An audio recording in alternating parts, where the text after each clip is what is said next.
What's going on, everybody? It's Nick with EXP. I wanted to talk about a book that I'm reading right now called Exactly What to Say by Phil Jones. This is one of those books that pretty much every real estate agent is recommending that you read.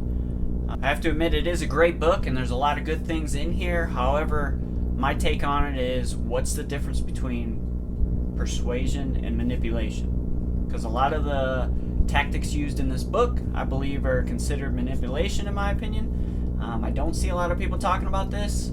They use a lot of terms that manipulators would use when describing it. So let's dive into it. One of the magic terms or phrases they use in this book is, there are two types of people in this world.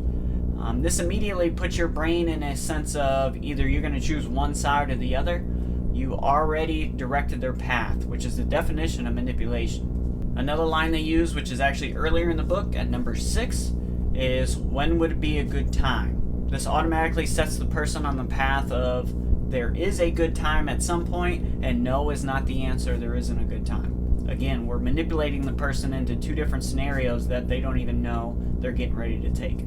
Just to compare the two words, persuasion is getting somebody to do something through facts, argument, or reasoning, where manipulation is framing the choices.